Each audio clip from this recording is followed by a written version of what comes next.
Nirespondihan ng mga tauhan ng Ifugao Provincial Mobile Force Company ang isang motoristang naaksidente sa kahabaan ng Barangay Poblacion North kamakailan lamang sa Lagawi, Ifugao.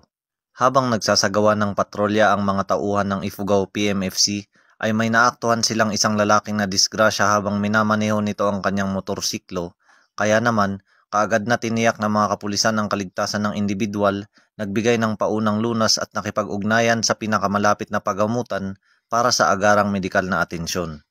Wala namang ibang nasaktan sa insidente at tiniyak ng kapulisan na maayos at ligtas ang biktima hanggang madala ito sa ospital.